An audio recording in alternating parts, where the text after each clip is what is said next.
নমস্কার বন্ধুরা, welcome to my channel Joy Bom Baba. আশা করি সকলে ভালো আছেন এবং সুস্থ আছেন। আজ বলবো কামদেবের মহিলা বশীকরণ বীজ কৌশল। চলুন তাহলে শুরু করা যাক। নারী বশীকরণ মন্ত্রটির নাম হচ্ছে কামদেব স্ত্রী বশীকরণ মন্ত্র। এটা কামদেবের সহজতম নারী বশীকরণ মন্ত্র। আমরা অনেকেই কামদেব সম্পর্কে জেনেছি এবং এই দেবতা সম্পর্কিত কয়েকটি মন্ত্র আমরা ইতিমধ্যে এই ওয়েবসাইটে প্রকাশ করেছি। এই দেবতা বশীকরণ কতটা শক্তিশালী তা বলার অপেক্ষা রাখে না।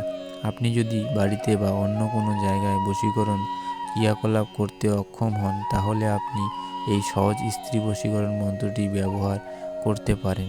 এই বশীকরণ ক্রিয়াটি করা বেশ সহজ, তবে মনে রাখবেন আপনাকে এই বশীকরণ ক্রিয়াটি 21 দিন ধরে ক্রমাগত করতে হবে, তবেই আপনি শুভ ফলাফল পাবেন। এই কাজটি করার জন্য রাতে ঘুমানোর আগে স্নান করুন এবং ঘুমানোর আগে এই কামদেব স্ত্রী বশীকরণ মন্ত্র বা যাকে আমরা কামদেব বীজ মন্ত্র বলি তা 108 বার উচ্চারণ করুন। ওং কামদেবায় হ্রিং নমঃ। মন্ত্র জপ করার সময় যে মেয়ে বা মহিলা বা আপনি যাকে নিয়ন্ত্রণ করতে চান তার কথা ভাবতে থাকুন এবং মন্ত্র জপ শেষ হওয়ার পরে একে একে 4 দিকে ফুঁক দিন এবং ঘুমিয়ে পড়ুন। এই ক্রিয়াকলাপটি 21 দিন ধরে ক্রমাগত করুন এবং কয়েকদিনের মধ্যে আপনি দেখতে পাবেন যে আপনি যার জন্য এই মন্ত্রটি উচ্চারণ করেছেন তিনি আপনার প্রতি আকৃষ্ট হতে শুরু করেছে।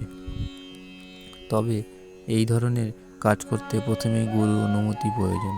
অনুমতি নিতে যোগাযোগ করুন বোম বাবার সঙ্গে স্ক্রিনে দেওয়া নম্বরে হোয়াটসঅ্যাপের মাধ্যমে। তো বন্ধুরা, আজ তাহলে এতটুকুই। দেখা হবে আবার নতুন কোনো ভিডিও নিয়ে। আজকের ভিডিওটি ভালো লাগলে অবশ্যই লাইক এবং শেয়ার করবেন এবং সাবস্ক্রাইব করে আমাদের পাশে থাকবেন। ধন্যবাদ।